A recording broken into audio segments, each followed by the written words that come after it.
How's it going, Ryan? Thanks for doing this. Hope you're doing well. Just kind of wanted to catch up with you. How has this season been for you? Starting 11 games last year and then only getting on the field a couple of times this year. How easy or difficult has it been to handle that? Of course, it's frustrating as a competitor. You want to, get out there on the field and compete, and playing ball games. But that's not, the position I was given. Coaches went with Colin, and I trust the coach's decisions. It's actually, it's been fun. I talked to Coach Bobo. I want to play in every single game, of course. And Coach told me that, he started and then got benched, and it turned into going back to having fun with the game. And I think that's what I'm doing a lot right now. And I have an obligation to this team to be ready whenever my number's called. And I'm competing every day to make sure that I'm ready whenever my number is called, if it is called in the games. Ben Briner. Hey Ryan, how much more do you kind of know about this offense? How do you kind of feel in this offense after 5 weeks of sort of playing that backup role and kind of learning it and getting in the practice flow like that? I like that you asked that, Mr. Briner, because today I was literally I was watching the offense and I saw a couple coverages and I saw one of the plays that we had called. And I'm like, this is going to work against this coverage. And I stepped back and I smiled a little bit because I realized how much I love this game, how much I love this offense. And just realizing, our different concepts, the plays that coach is calling, I'm realizing, why we're calling those certain things against certain coverages. And it's been really fun for me. And being in this backup role, I've really had to perfect the playbook. I've been able to watch Colin, a guy who's been in this system for a long time, and learn from him. So it's really helped me a lot, and I want to be out there. But it's in this role, it's been preparing me, whenever my number is called, like I said earlier. Colin Taylor. Yeah, Ryan, when Coach Bobo talked to you when they named Colin the starter, I guess just what did he say he wanted to see improvement from you on, and where do you feel like you are in terms of whether that's in the offense or some of the fundamental things that he wanted to see you improve on? Yeah, coach and I talk. We just wants to see like a mastery of this offense. He just wants, he always demands perfection from us, and consistency. And that separates the good players from the great players is consistency. You can have a great day here and there, but if you string a lot of positive days, that's what we've been talking about. String a lot of positive days together consistently, and you're making plays and the right decisions consistently. That's what we got to have at the quarterback position. And I understood that. I saw things that I needed to improve on, and in this offense, now and where I saw myself when they named Colin the starter, I feel like I've improved a lot. Coach challenged me during the bye week, told me, that I have to do some certain things, and I stepped up to that challenge, and he was super happy with it. So I'm excited with my progress so far, and I know I can keep growing for sure. Mike Uva. Ryan, kind of piggybacking off that question, when you look back to last season, how do you feel like you've been able to grow up from that point until now? Yeah, it's the game has slowed down a lot, which is super exciting to see. In the run game, I know who my right tackle and right guard are working to. I know certain declarations, what we're doing. In the pass game, I know certain throws. What certain throws have to be touch balls, ones, twos, and three balls. And it's just slowed down a lot for me.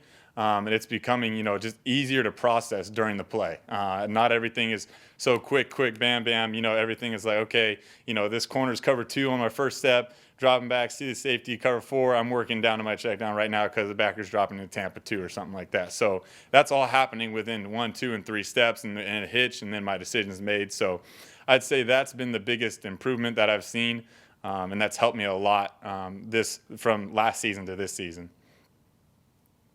Josh Kendall. Morning, Ryan. I wondered what your impression was of that group that gathers at the 50-yard line on the side, at the 50 on the sideline after touchdowns. Gavin Bennett and that crew. Have you seen their sort of act, whatever we want to call it? No, I see their energy. I see their energy and their love of this football team in this state. And they're excited to put on that South Carolina uniform, and they have their role. And that's their role right now. So I definitely see him. I see him with his ski mask glasses on and his rally towel and stuff. Gavin's one of those guys that comes into the building every day with a smile on his face and greets me, says good morning, says how I'm doing. So him and all those other guys that are around him, they bring energy to our team, and they bring a lot of hype and a lot of good energy, which we love to have. And it definitely helps out a lot. He has called his haircut. I think majestic was the word he used. What would be your word? Top 2 or 3 words. I say majestic is a good one. I'd say fluffy maybe. You could go with fluffy for Gavin. But we call it the flow. Connor, Jordan, and I we call ourselves in the quarterback room. We say the flow. So I'd have to go with the flow for Gavin. Ben Brenner? Yes, sir. Jen? Ryan, this team's had some pretty good success coming off bye weeks under Coach Muschamp. How does the bye week go, and is preparation different at all? What is that process like, and how does that kind of help this team coming out of one? Yeah, I think going into the bye week, we went in with a lot of motivation. We went in with a bad taste in our mouth, of course, coming home from Louisiana. And going into the bye week, we just wanted to improve on a lot of things. And we just wanted to, perfect our craft, perfect a lot of things that we needed to improve on. And I think going into the bye week, like I said, motivation, and being able to prepare a lot better with a lot of extra reps for guys, a lot of different looks that we could rep. And then mastering the offense, like I said before, when you get out there and you could actually get the live reps and see the defense, see the concepts, see the runs happening, it helps a lot. So I think answering your question, a lot of guys just went in with a bad taste in their mouth and want to prove something coming off of this bye week. Pete Ackerbilly? Ryan, you mentioned how much of a competitor you are. Did you give any serious thought to, after coming in second in the quarterback race, to wanting to leave this place, or no?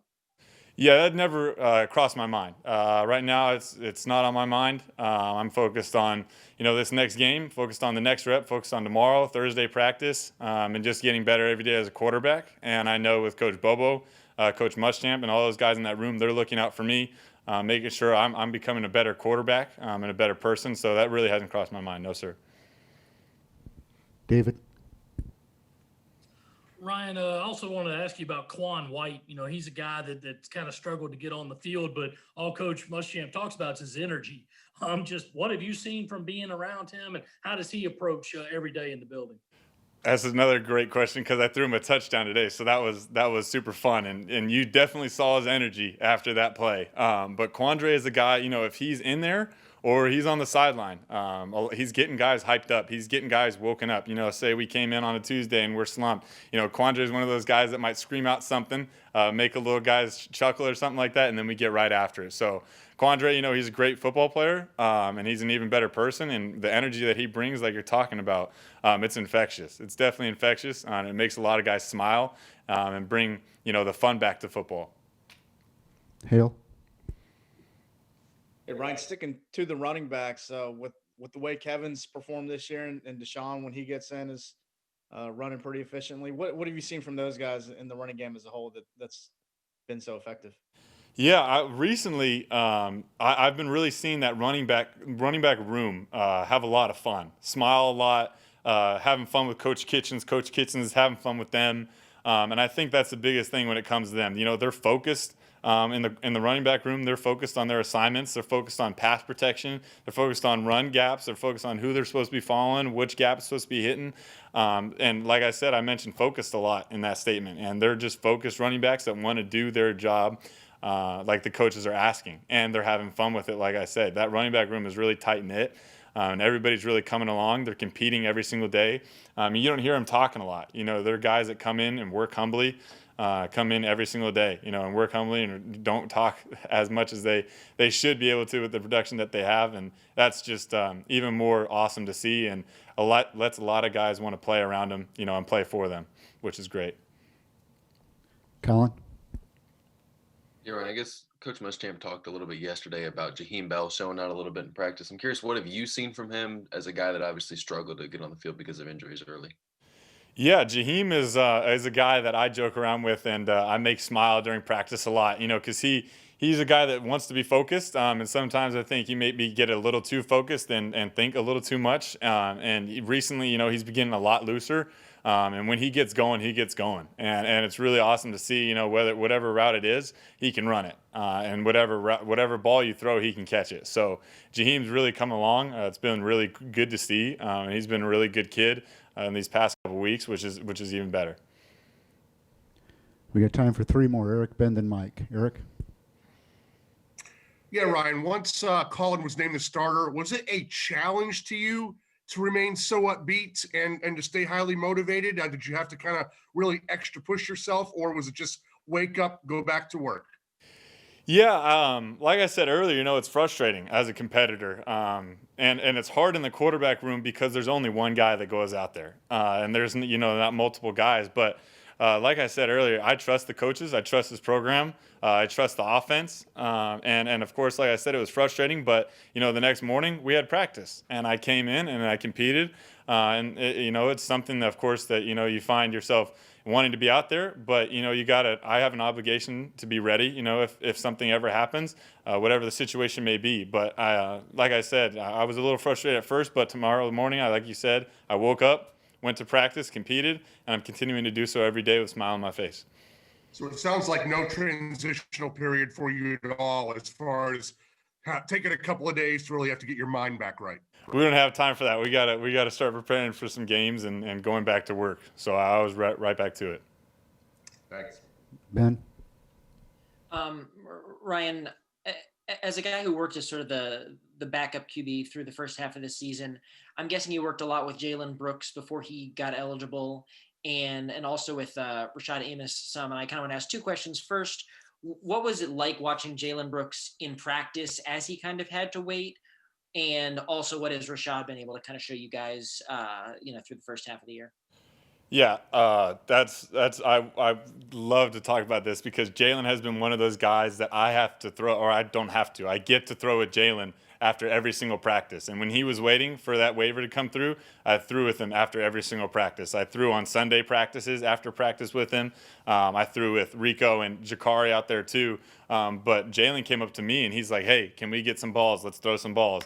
And we stay after practice about 30 minutes and we throw extra balls. So that guy was extremely motivated. He had a smile on his face, and you could tell he was a little angry. He was a little frustrated. He wanted to be out there competing, but he still came to work every single day, went on the scout team when he needed to, and just did everything the coaches asked him. So that was really great.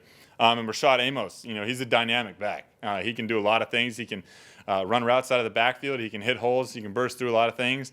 And it's been really good to see, him progress from spring to fall to now. It's just been really good to see him progress, have a smile on his face, and focus like all of the other running backs, like I said earlier. But Rashad's definitely made a lot of progress too. Last question goes to Mike Uva. Ryan, I know we didn't have an opportunity to talk about this because I know we haven't had a chance to speak with you, but 3-day a couple weeks ago, being able to have that for the inaugural mental health week for college football, what did that mean to you and your family? It was a big week. Just thinking about it, it's crazy to think that Tyler's been gone for that long. But it meant a lot to our family. It meant a lot to our family. I know I was playing a game, obviously, but coming back to media and seeing all the things that people were posting and seeing Alabama and seeing all these other schools, with those stickers on the back of their helmets and talking about mental health, really meant a lot to our family. My mom's actually in Kauai. She's visiting the lighthouse that we spread Tyler's ashes at, so she's having her time. But our family has been doing really, really well. And like you said, that week was big for us. It was a big step in mental health, not just for us, for the whole college football world, and having, mental health be first and foremost for student athletes. So I appreciate you asking that. That's a big time for us. All right. Thank you. Thank you, guys. All right, appreciate it.